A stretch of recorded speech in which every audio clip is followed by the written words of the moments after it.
안녕하세요. 핵과 인간 문채연입니다. 오늘은 본 책의 1부 4장 곽기훈과 김형률 그리고 조선 분단에 대해서 다뤄볼 차례인데요. 저는 오늘 이 책의 저자 정우식 대표와 함께하고 있습니다. 안녕하세요. 네, 안녕하세요. 반갑습니다. 네, 저는 이번 책을 보면서 네, 되게 상식적이지만 좀 잊고 있었던 부분이 있었거든요. 어떤 거였죠? 저는 이제 학교에서 배우기로 네, 핵무기는 조선의 해방 무기였다. 물론 이제 비인도적이고 어마어마한 무기란 것은 이렇게 배우고 이제 들어서 알고 있지만 네. 사실은 한국이 세계 2위의 원폭 피해국이다라는 사실에 대해서는 생각을 많이 해본 적이 없거든요. 예, 제가 그 예전에 한번 그 대형 서점에 가서 네. 그 한국의 교과서, 우리 교과서에서 이 원폭, 미국이 그 일본의 히로시마 나가사키에 떨어뜨린 이 원폭 투하에 대해서 어떻게 기술하고 있는지 네. 그 내용을 한번 본 적이 있었습니다.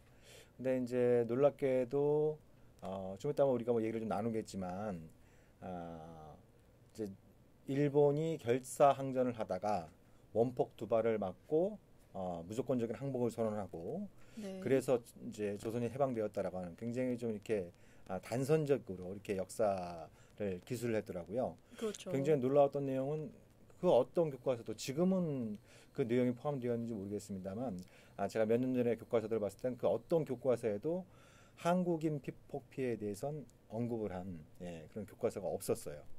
네, 저도 이제 뭐 그때 당시에 히로시마 나가사키에 강제징용을 가셨던 분들이 있다는 사실은 알았지만, 네, 뭐 그러니까 원폭 피해에 대해서 다루는 데 있어서 한국인 피폭인이 있었다에 대해서는 정말 생각을 많이 해본 적이 없거든요. 근데 책을 보니까는 상당히 자세한 수치로도 이제 표현이 되어 있더라고요. 네. 네. 그러니까 그때 히로시마 나가사키에 떨어진 두 발의 핵폭탄에 의해서 한 70만 명 정도가 피폭을 당했거든요. 네. 그 중에 약 10%, 한 7만 명 정도가 조선인들이었습니다. 네.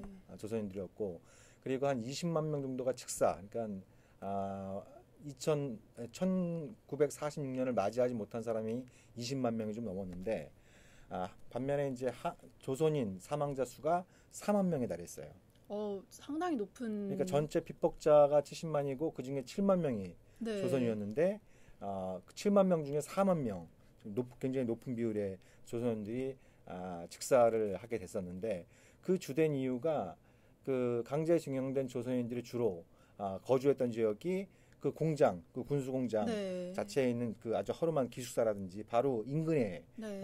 살고 있었던 것이죠. 근데 원자폭탄은 바로 이제 그 군수공장들을 겨냥을 해서 그 중앙에 떨어지면서 그 군수공장 기숙사와 그 주변에 있었던 조선인들 상대적으로 굉장히 많이 피해를 당했었습니다. 그럼 혹시 뭐 그땐 전쟁 당시였으니까 일본인 피해자들도 많이 그렇게 정부로부터 네. 뭔가 이렇게 뭐라고 또 사후 처리라고 해야 되나 배상을 못 받았을 것 같은데 혹시 뭐 조선인들 같은 경우는 더 사회적으로 차별을 당해서 그것 때문에 더 생존율이 낮았을 수도 있을까요? 그러니까 그 생존자 3만 명의 조선인 가운데 약 한 2만 3천 명 정도가 일본의 그 패망 이후로 고향으로 돌아왔죠. 예. 네.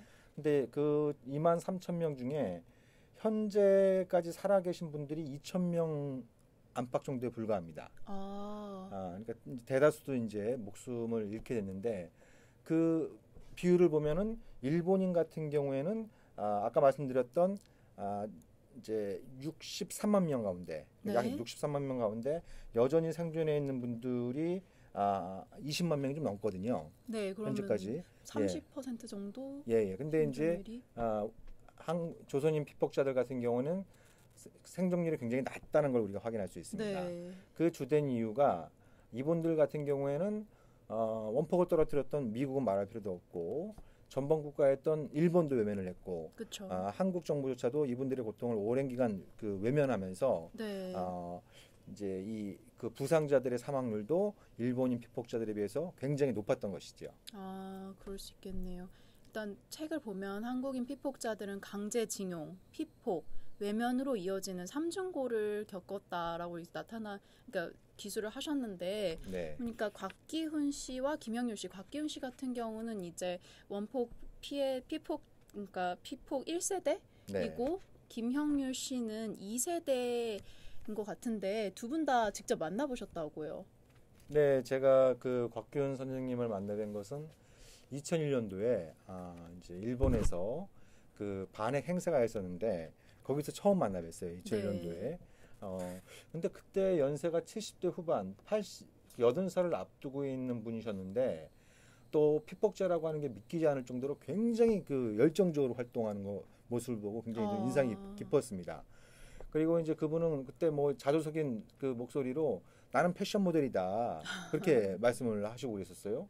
그래서 그게 무슨 말씀입니까? 이렇게 이제 여쭤보니까 일본이 이제 60년대 후반에 이른바 원어법을 제정을 해서 그 원폭 피해자들의 어떤 이제 치료와 생계 지원 이런 거에 이제 나서기 시작했는데요. 네. 근데 같은 원폭 피해자인데 예를 들면 일본에 있으면 그 원호의 대상이 되는 것이고 일본 밖으로 나가면 또다시 이제 원호 대상이 안 되는 거예요. 아, 그럼 일본인이 아닌 경우에는 상당히 이제 배상이라던가 그런 걸 받기가 그렇죠. 일본 힘들겠네요. 밖에 있는 사람들은 이제 치료나 이제 생계 지원을 받기 어려웠게 됐던 것이죠. 그래서 네. 곽기원 선생님이 그렇게 말씀을 하셨죠.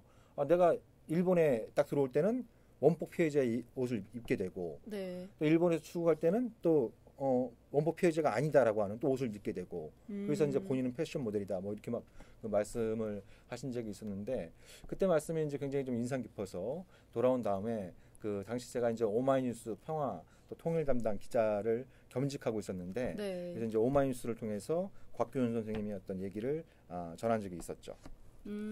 그때 소식을 전해드렸을 때 뭔가 좀 변화의 바람 이런 게 있었나요? 기사에 그런 거를 실으면은 좀 뭔가 시민사회라던가. 아무래도 이제 뭐 그 전부터 한국인 원폭 피해자들을 돕기 위한 이제 운동들이 전혀 없었던 것은 아닙니다. 특히 이제 네. 일본의 양심적인 단체와 인사들이 한국의 원폭 피해자들도 도와야 된다 이렇게 해서 이제 그 활동을 했었죠. 네. 그렇지만 이제 방금 전에 최원 씨도 얘기한 것처럼 한국의 원폭 피해자가 그렇게 많았어? 그 존재 자체를 모르는 경우가 굉장히 많았거든요. 네. 그렇지만 이제 곽기원 선생님이 그런 어떤 이제 한국과 특히 일본 내에서 아주 굉장히 그 열정적인 활동을 통해서 원폭 피해자 문제를 세상에 알리는데 큰 기여를 하셨죠. 네. 저도 되게 좀 약간 감명 깊게 읽었던 부분이 이제 곽기훈 선생님께서 이제 패션 모델이라고 본인을 비유하신 거에 이어서 이런 말씀을 하셨더라고요. 법자를 보니 삼수변에 갈 것 자라 물이 간다는 뜻 아니냐. 이제 물이 흐르는 것처럼 바꾸자.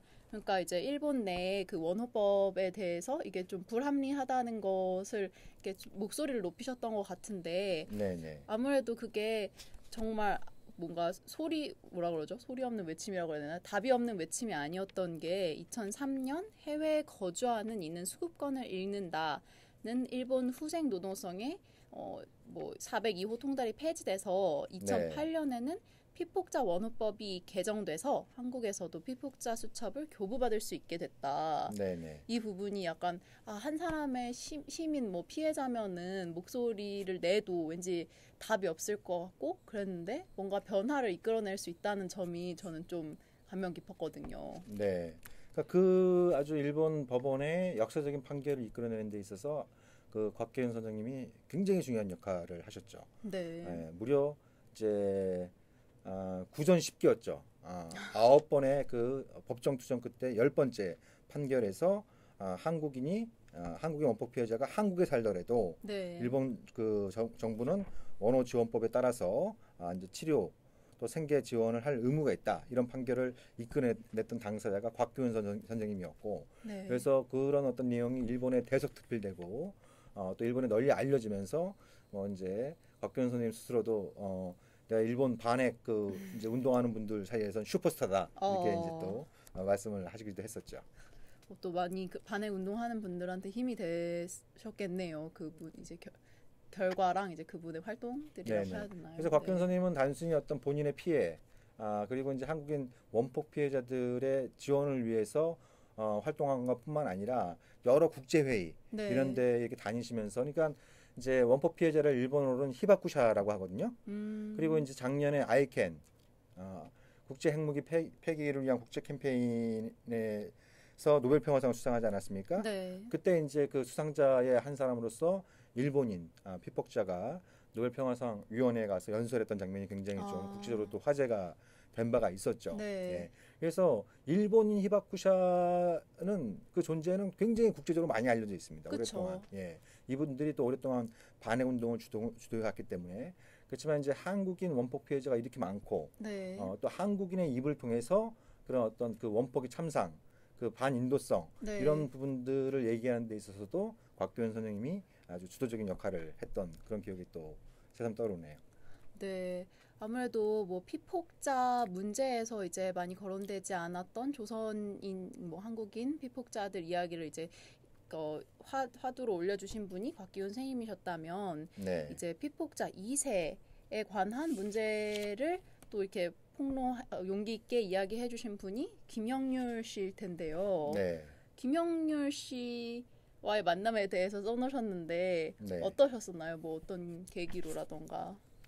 그러니까 2003년도에 그 김영률 선생님을 처음 만나 네. 뵀었죠. 그때 그 평화네트워크 사무실이 서울역 뒤편에 있었는데 서울역 뒤편 말리동에 있었는데 그 사무실에 찾아오셨어요. 김영률 선생님이. 네. 근데 첫눈에 봤을 때 깜짝 놀랐습니다.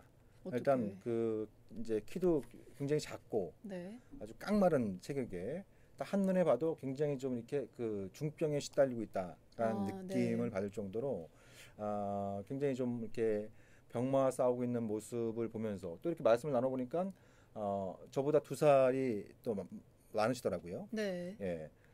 근데 굉장히 또 애띤 얼굴, 예, 애띤 얼굴이고 그래서 어떤 사연을 갖고 계신가 하고 이제 쭉 말씀을 들어보게 됐죠. 네. 근데 이제 본인의 어머니가 피폭자였고, 네. 그래서 그 어머님이 쌍둥이를 낳았는데, 그 쌍둥이 동생은 태어난 지 며칠 만에 폐렴 증세로 목숨을 네. 잃게 됐고, 본인도 어렸을 때부터 계속 아파왔다가 90년대 중반에 굉장히 이제 그 악성 빈혈과 또 이제 폐렴이 심해지면서 뭔가 내 몸에 근데 병원에 자꾸 가도 정확한 병명을 알 수가 없는 거예요. 네. 그래서 본인이 어떤 이렇게 그 병마에 시달리는 게 이렇게 희귀병을 앓고 있는 것이 그 원폭 피해자였던 어머니의 어떤 유전과 관계가 있는 것이 아닌가 그런 이제 의구심을 품고 그 내용을 또 세상에 알리기 위해서 굉장히 또 열정적으로 활동을 하셨던 분이시죠. 네, 원폭 피해자 저는 그 일본 정부가 원전 사고가 났을 때 네. 되게 뭐 자연 상태라던가 사람 인체에 무해하다 뭐 그런 유의 주장들을 많이 폈었잖아요. 네. 근데 이제 피폭자 2세 분들에게도 유전병이 이제 전이가 되지 않는다라고 일본 정부가 주장을 한다고 기술을 하셨는데 네. 왜 그런 거죠? 제가 그래서 김영률 씨 사연을 좀 듣고 나서 아까 말씀드렸던 이제 곽기현 선생님을 비롯한 네. 원폭 1세대들에게 이제 좀 여쭤본 적이 있습니다. 네. 김영률 씨 같은 사례가 있는데 어떻게 생각하시냐. 그러니까 이제 그분들 말씀이 뭐라고 얘기가 굉장히 어렵다. 네. 그게 이제 그런 피폭이 유전된다라고 하는 강한 의구심을 갖고 있지만 그 의학적으로 명확하게 결론이 난 것도 아니고 무엇보다도 이제 피폭이 유전된다라고 그 결론을 내려버리면 네. 그러면 그 많은 2세 또 3세들의 삶은 어떻게 되겠냐. 예, 그렇죠. 뭐 그런 어떤 얘기들을 한 적이 있었고 그래서 일본의 반핵 단체들, 반핵 인사들도 원폭 2세, 3세 문제는 잘 거론을 하지 않습니다. 요즘은 좀 그 이제 김영률 씨가 또 일본에 가서 많이 호소도 하고 그러면서 좀 이 원폭 피해자의 2세, 3세 문제에 관심 갖고 있는 분들도 좀 늘어나고 있다고는 하는데 네. 여전히 일본 정부는 말할 것도 없고 일본의 시민 사회에서도 피폭이 유전될 가능성 자체에 대해서 인정하기 꺼려해요. 일종의 이제 판도라의 상자를 여는 결과를 낳게 된다. 피폭이 유전된다라고 이렇게 결론을 내려버리면 그게 이제 왜냐하면 아까 말씀드린 것처럼 이제 피폭자가 70만 명이었고 그 중에 생존자가 50만 명 가까이 된 상황이었는데 네. 그리고 이제 일본인 생존자가 여전히 이제 20만 명이 넘은 상황에서 그게 유전된다라고 결론을 내려버리면 그 2세, 3세가 수십만 명에 달할 텐데 네. 그럼 나중에 뭐 예를 들면 어떻게 결혼을 할 수 있고 네. 또 어떻게 직장을 구할 수 있겠느냐. 그러면 뭐 피폭 2세들을 위해서 그런 결정을 했다고 생각하는 건가요? 그게 뭐 그런 측면이 전적으로 없었다라고 얘기하기는 어렵겠지만 네. 그렇지만 이게 이제 그런 식의 어떤 사고방식이 진실에 부합되는 것이냐 또 정의에 부합되는 것이냐 여기에 대해서는 또 우리가 좀 다른 얘기를 할 수는 있겠죠. 네. 그것이 판도라의 상자를 여는 결과를 낳는다고 하더라도 분명히 그러니까 압도적으로 많은 일반 그 다른 사람들에 비해서 2세들이 그렇게 많은 사람들이 고통을 받고 있다고 한다면 그럼 마땅히 이제 그 원법 피해자의 어떤 그 치료와 생계 지원 대상에 2세도 포함시키는 게 역사적 정의에 맞는 것이죠. 네. 예. 근데 이제 그런 부분들이 아직까지 뭐 우리나라도 그렇지만 특히 일본에서는 그것이 어떤 사회적인 합의 이거 관련된 정부의 그 책임 있는 태도 이런 것들은 아직 좀 많이 부족한 상황이죠. 저는 이제 그런 소식을 보고 이제 피폭 2세들까지 뭐 원호법을 적용한다던가 아니면 뭐 생계 지원 및 치료에 이제 뭐 어느 정도 재정적 부담이 되니까는 그게 싫어서 책임을 회피하려고 그런 건 네. 줄 알았는데 생각해 보니까는 그렇게 정부가 공식적으로 인정한다는 것 자체가 네. 아무래도 그분들의 삶에 어느 정도 큰 영향을 끼치기 때문에 그렇다라고 말씀을 하시니까 그것도 어느 정도 좀 이해가 되기도 하고요. 그러니까 뭐 전적으로 그분들의 주장을 무시할 수는 없겠죠. 네. 무시할 수는 없겠지만 그렇지만 원폭으로 인해서 분명히 고통을 당한 분들이 존재하기 때문에 이분들의 어떤 뭐 특히 이제 그 치료나 생계 지원 문제와 관련해선 전향적인 태도를 갖는 것도 중요하다. 네. 예, 뭐 별탈 없이 이렇게 생활이 가능한 분들도 계시겠습니다만 적지 않은 사람들은 굉장히 여러 가지 이제 병마와 또 그로 인한 어떤 이제 좀 그 생계상의 어려움으로 고통을 받고 있는 상황도 엄연히 존재하는 것이거든요. 네. 그래서 그런 어떤 이제 좀 뭐 이른바 판도라의 상자를 열게 되는 결과다라고 하는 그런 식의 어떤 인식으로 퉁칠 수 있는 성격의 문제는 아니다. 이렇게 좀 그런 생각을 좀 갖게 되는 거죠. 네. 이제 김영률 씨의 경우 이제 고인이 되셨는데 네. 생전에 요구하신 것들이 있더라고요. 이제 뭐 일본 정부가 피폭 1세대뿐만 아니라 2세대에게도 의료와 생계 지원에 나서야 한다. 아까 저희가 뭐 왜 그러지 않나에 대해서 이유에 대한 생각을 나눠봤었고요. 이제 두 번째 같은 경우는 한국 정부도 이들에 대한 지원이 필요하다. 근데 현재는 뭐 지원은 고사하고 실태 조사도 없었다. 네. 그런 입장이셨는데 이제 생전에 지금은 좀 어느 정도 달라진 부분이 있나요? 그래서 뭐 그 김영률 씨가 원폭 피해자 환우회 2세 환우회를 조직을 해서 네. 정부와 특히 이제 국회의원들을 상대로 해서 굉장히 활발하게 그 입법 로비 활동을 했죠. 네. 그러니까 이제 2세들도 지원할 수 있는 그런 어떤 근거를 국회에 있으면 제정해 달라. 그런 입법 투쟁을 오랜 기간 했고 네. 그래서 뭐 여야 가릴 것 없이 뭐 상당수 국회의원들이 그건 필요하다라고 얘기는 해놨지만 네. 이 관련된 구체적인 그 법률은 여전히 아직까지 제정이 안 되고 있는 상황에 있죠. 네. 일종의 이제 국회의원들이 또 좀 이렇게 그 직무유기를 하고 있는 측면들도 있는 겁니다.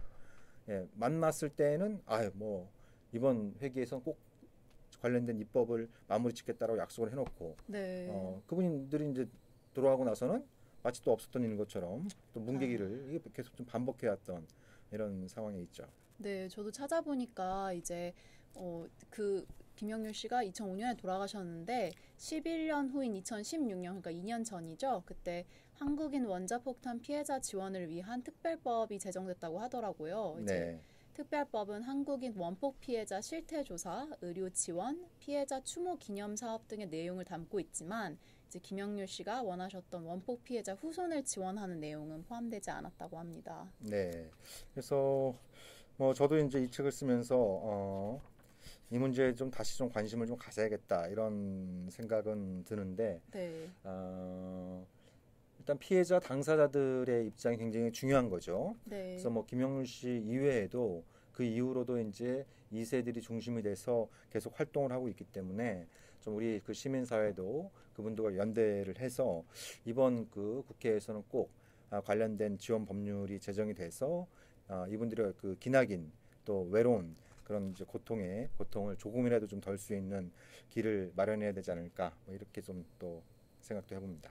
네, 그 이 책의 62페이지에 보면 마지막 부분에 질문을 던지셨더라고요. 이제 미국의 원폭 투하가 일제 패망과 거의 관계가 없다면 저희가 이제 지난주 팟캐스트에서 다뤘던 내용이죠. 그리고 네, 수많은 조선인이 강제징용, 피포, 외면의 역사에서 살아왔다는 것을 깨닫게 된다면 이제 제가 이번 4장을 읽으면서 좀 깨달았던 바고 만약에 그런 모든 것들을 우리가 알고 또 깨달았다면 핵무기에 대한 한국인의 인식은 어떻게 달라질 수 있을까라는 네, 질문을 하셨더라고요.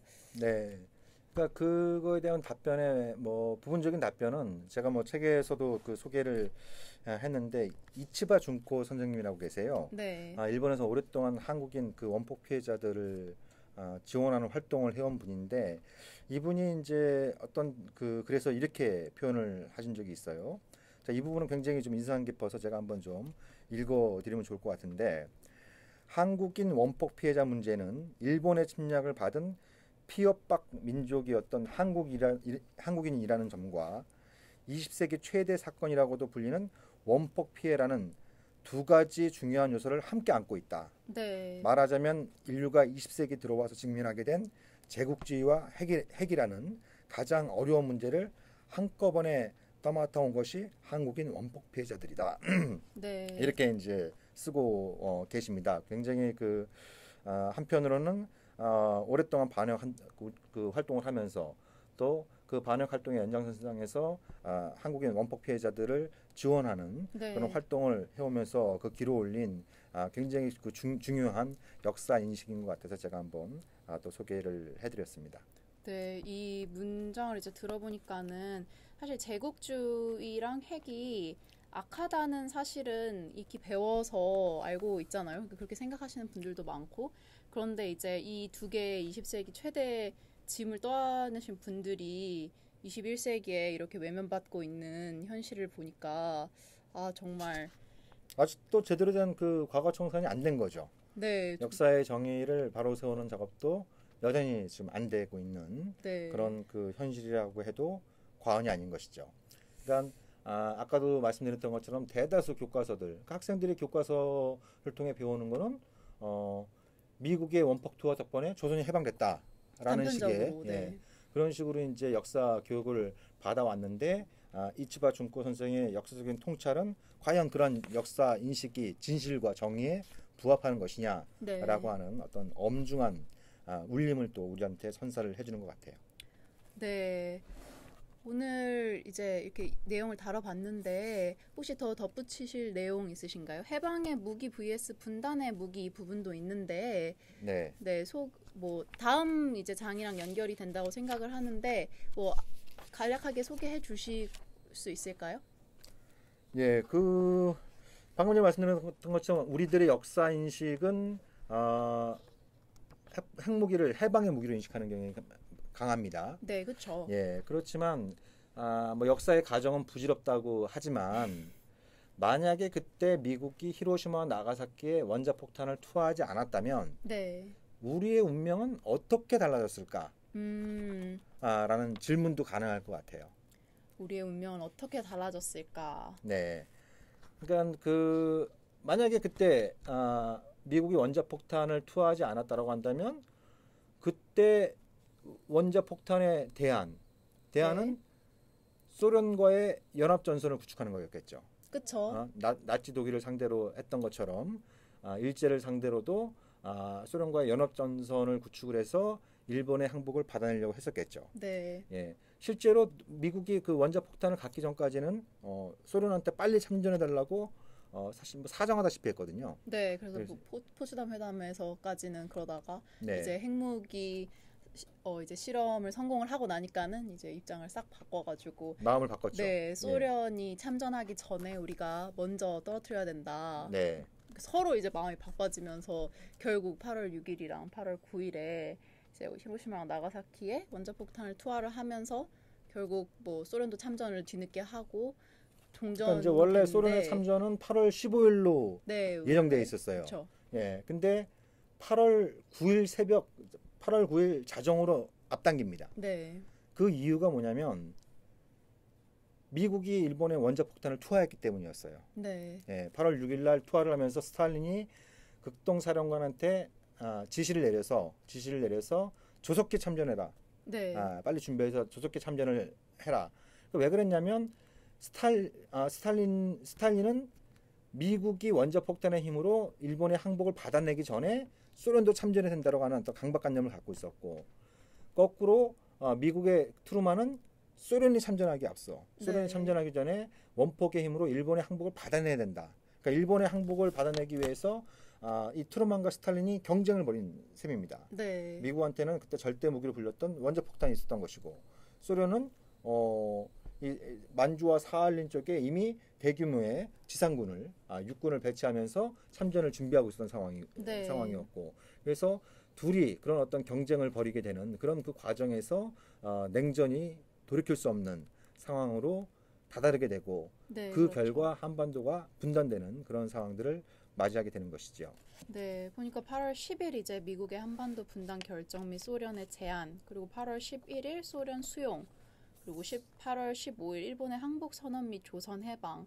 사실 이렇게 날짜로만 보면은 이게 그냥 뭐 저자분께서는 이제 한반도가 미국의 원폭 투하 덕분에 해방을 받았다고 여기는 뭐 그런 것들은 시간적 선후 관계를 인과관계로 혼동해서 그런 네. 것이다라는 표현이 있더라고요. 네. 근데 저도 상당히 최근에 그래도 교육 과정을 밟았음에도 불구하고 저도 이런 식으로 똑같이 배웠기 때문에 그냥